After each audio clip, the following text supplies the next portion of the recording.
ఓం శ్రీ గణేశాయ నమః. ఓం శ్రీ మహాసరస్వత్యై నమః. ఓం శ్రీ సీతారామాభ్యో నమః. శుక్ల అంబరధరం విష్ణుం శశివర్ణం చతుర్భుజం ప్రసన్నవదనం ధ్యాయేత్ సర్వవిఘ్నోపశాంతయే.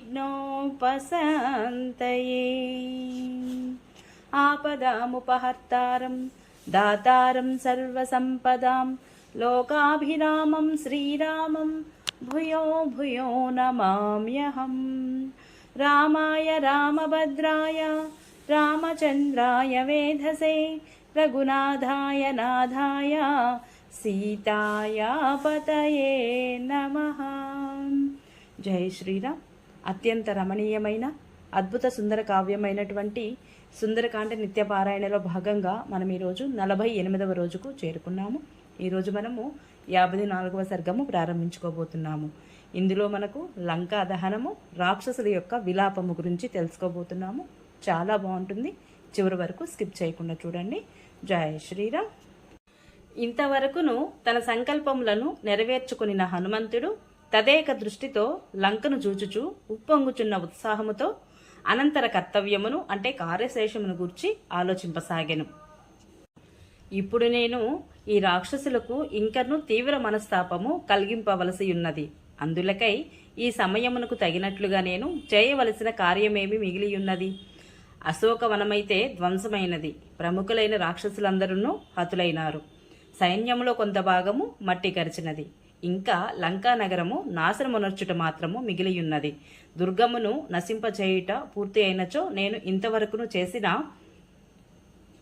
కార్యములు అన్నీ అంటే సీతాదేవిని దర్శించుట, సముద్ర లంఘనము, అశోకవనమును భంగపరచుట, దౌత్యము మొదలుగునవి అన్నీ సునాయాసముగా నెరవేరినట్లే.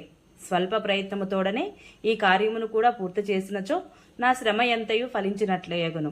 నా వాలమున ప్రజ్వరిల్లుచున్న ఈ అగ్నిదేవునకు నన్ను చల్లగా చూచి నాకు తోడ్పడినందులకై కృతజ్ఞతగా ఈ మహాభవనములు అన్నింటినీ ఆహుతిగా సమర్పించుట న్యాయమగును. అనంతరము ఎగయిచున్న వాలాగ్ని జ్వాలలతో కూడిన హనుమంతుడు విద్యుత్కాంతులతో మెరయుచున్న మేఘము వలె విలసిల్లుచు లంకానగరమునందలి భవనాగ్రములపై సంచరింపసాగాను. ఆ కపివరుడు నిర్భయముగా ఉద్యానవనములను ప్రాసాదములను చూచుచు రాక్షసుల యొక్క గృహములపై అంటే ఒక గృహము నుండి మరొక గృహముపైకి తిరగసాగెను.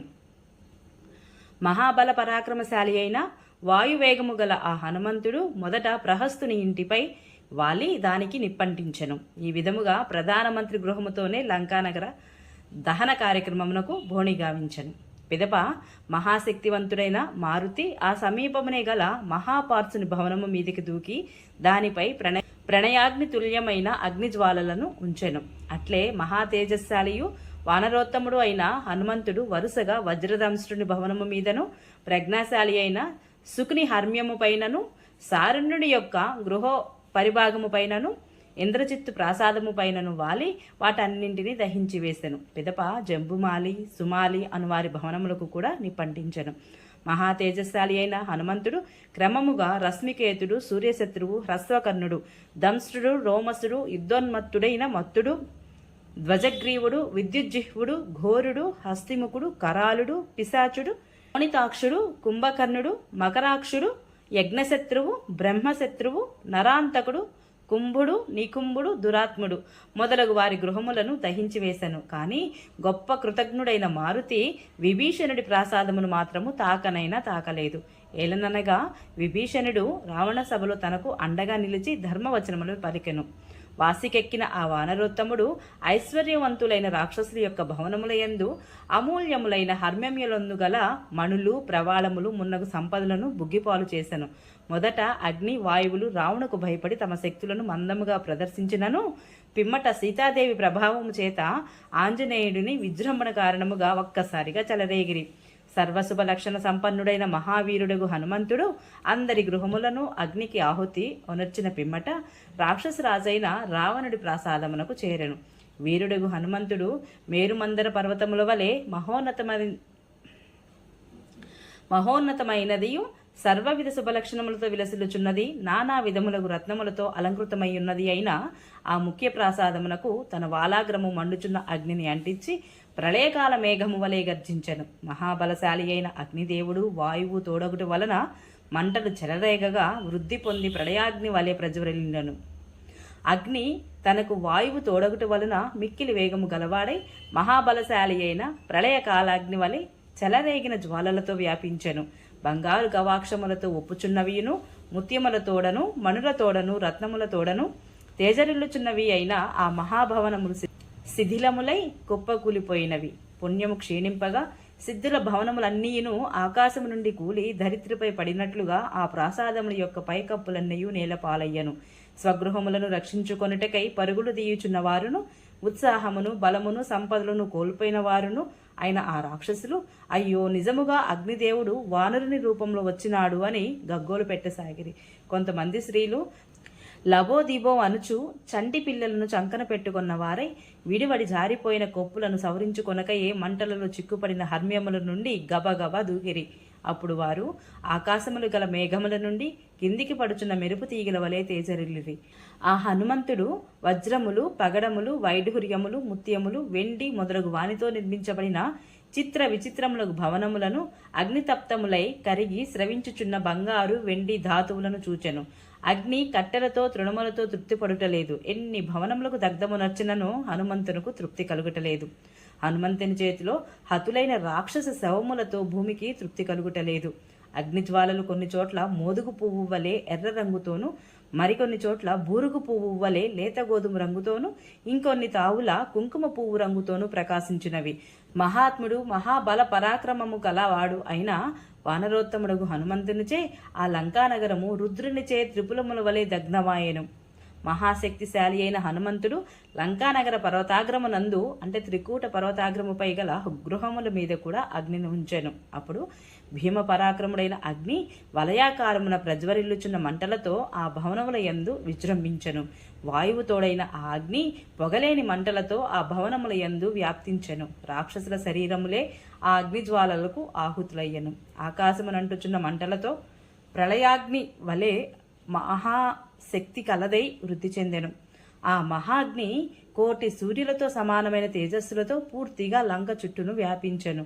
ఆ అగ్ని భయంకరమైన పటేల్ పటేలను పెక్కు పిడుగుల శబ్దములతో బ్రహ్మాండమును బద్దలు నడుచుచున్నట్లుగా విజృంభించెను. తీవ్రమైన కాంతులతో మోదుగ పువ్వుల వలె ఎర్రని అగ్నిజ్వాలలతో ఆకాశ పర్యంతము అత్యంతము పైకెగసెను. అప్పుడు దగ్ధములైన భవనముల నుండి వెడలిన ధూమ పంక్తులతో మంటలు చల్లార్చిన పిమ్మట ఏర్పడిన మేఘములు నల్ల కలువల వలె ఒప్పుచూ ప్రకాశించెను. ఆలోచించి చూడగా ఇతడు వానరమాతృడిగా అనిపించుటలేదు. ఇతడు దేవతలకు ప్రభువు, వజ్రాయుధమును ధరించిన వాడు అయిన ఇంద్రుడైనా కావచ్చును, లేదా సాక్షాత్తు యముడో, వరుణుడో, వాయుదేవుడో అయి ఉండవచ్చును కదా. రుద్రుడైనను, అగ్ని అయినను, కుబేరుడైనను, సూర్యుడైనను, చంద్రుడైనను కావచ్చు. లేనిచో స్వయముగా ఆ ప్రళయకాల పురుషుడే అయి ఉండవచ్చును. సమస్త జీవకోటిని సృష్టించువాడును పోషించువాడును అయిన చతుర్ముఖ బ్రహ్మ యొక్క ఆగ్రహావేశమే రాక్షస సంహారమునకై ఈ వానర రూపమును దాల్చి ఇచ్చటికి వచ్చినదా? అనంతరము అవ్యక్తము, ఊహింప శక్యము కానిది, అఖండమైనది, సర్వోత్తమమైనది అగు ఆ విష్ణుమూర్తి యొక్క మహాతేజమే రాక్షసులను నిర్మూలించుటకై తన మాయాశక్తిచే వానరాకృతిని దాల్చి ఇప్పుడు ఇచ్చటికి వచ్చినదా ఏమి అని ఆలోచింపసాగిరి. ప్రాణి సంగములతో, గృహములతో, వృక్షములతో కూడా క్షణములలో దగ్ధమైన ఆ లంకానగరమును చూసి పెక్కు మంది ధీశాలురు రాక్షసులందరూ అచ్చటచ్చట గుమిగూడి పై విధముగా అనుకొరి.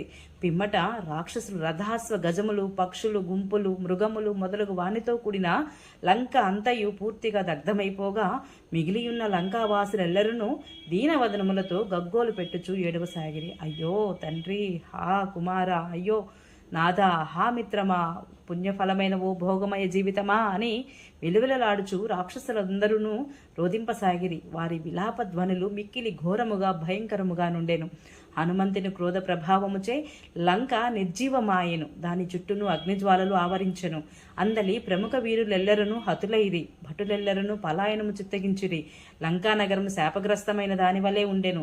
తత్తరపాటుతో భయ విషాదములతో కూడిన రాక్షసులు గలది. మహాగ్ని యొక్క ఉత్తుంగ జ్వాలలతో కూడినది.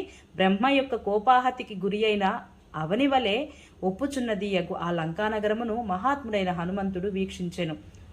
వాయుసుతుడైన హనుమంతుడు శ్రేష్టములైన వృక్షములు గల అశోకవనమును భగ్నమునర్చెను.